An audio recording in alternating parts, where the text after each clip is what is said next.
Hi everyone, I'm Kevin Nelson. Here's a look at what's going on this week in the news. We begin with news from the Vatican. The Vatican's Financial Intelligence Authority has released its annual report for 2015. In it, the financial watchdog agency reported it received 544 reports of suspicious activities, almost 3 times as many as 2014.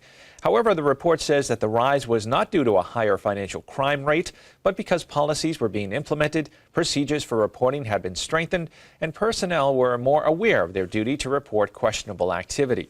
The Financial Authority suspended 8 transactions in 2015, totaling more than $9.3 million, and froze 4 accounts or assets totaling more than $8.6 million.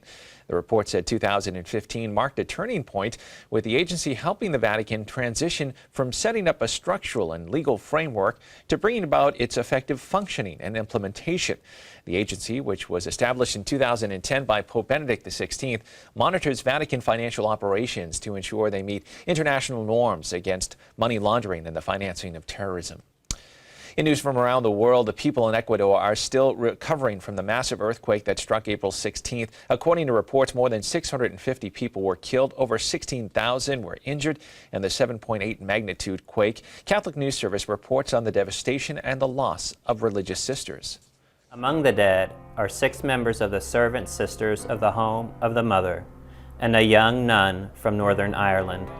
Members of the U.S. Church are already beginning to respond. First through aid and then through plans of long-term help. It's so important for people to have a center to grab hold of, and the church provides that. Por ahorita por ahí así sus cositas están llegando, sí, pero no es cosas de que tampoco vienen las velas, no vienen los fósforos, no vienen para los moscos, que también de eso tenemos que cuidarnos porque ahorita no hay medicina, no hay nada, no hay un lugar para poder, si uno cae mal, enferma, alguna cosa.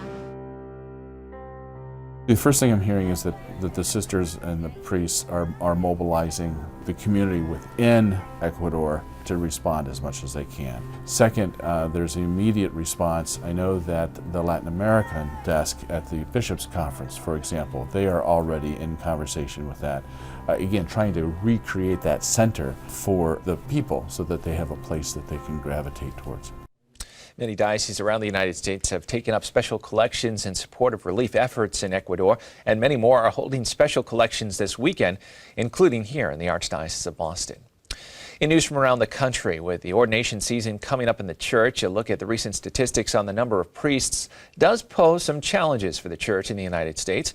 According to Father Paul Sullins, Associate Professor of Sociology at the Catholic University of America, the global number of priests stopped declining about 5 years ago. Since 2012, the total has remained at about 415,000 priests worldwide, about the same number of priests that it had in 1970. However, the global population of Catholics has grown dramatically since then, so today there are far fewer priests per Catholic. And although some areas of the world are seeing young vocations increasing, other areas, such as North America, are seeing priestly numbers declining. So how does the church in the U.S. deal with less priests? Catholic News Service takes a look at the challenge of fewer priestly vocations. The numbers that we have coming into the seminary, applying to seminary, is not sufficient to keep up with the number of priests retiring, and that has to be considered in the larger perspective of the state of the Catholic Church in our country. You know, that we have a lot of work to do evangelizing our people, that it's only when our young people know Christ that they can learn to respond to His call. John Paul II, Pope Benedict, Pope Francis have all emphasized that the priest needs to focus on those things that uniquely only he can do, which means the laity can work together and the priest can give some of those responsibilities that in the last 100 years the priest has taken on. A great example of that is the everyday administration of a parish. A priest doesn't necessarily need to be a banker or an accountant for the parish. Lay people are qualified, they're educated, they can run those dimensions of parish life, allowing the priest to focus on that which only he can do, which is to make Jesus present in the Eucharist, to go and anoint the dying, to baptize the newborns, and to go out into the world and spend his whole life devoted to the proclamation of the gospel and the good news.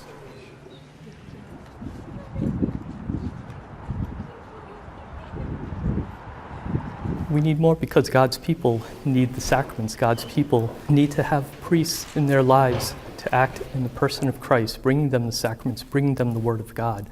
The lay people do a wonderful ministry within our parishes, within our dioceses, and they're such an important and vital part of the church. But even the lay people will tell you, we want priests. We want good, holy men who are priests for us and will serve us as Christ served his people. So we continue to seek out those men who are listening to that call.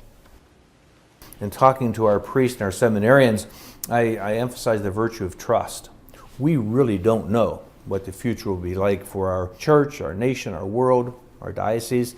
So when a young man is ordained, he is making that profound sense of trust that he's putting himself in God's hands. He's putting himself in the hands of the church, saying, I want to serve. Regardless of what the future will be like, I want to serve.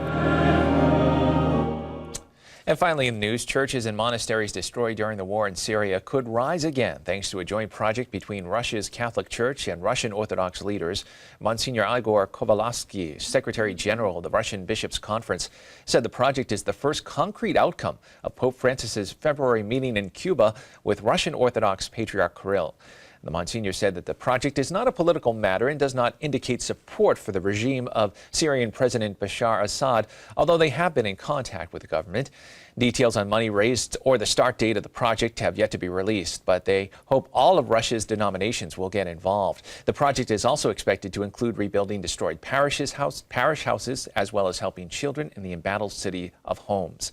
More than 250,000 Syrians have been killed and nearly half the population forced from their homes since war erupted in March of 2011. Well, that's all the information we have for you this time. I'm Kevin Nelson. Don't forget, you can keep up to date on Catholic news throughout the week with Catholic Newsbreak right here on the Catholic TV Network.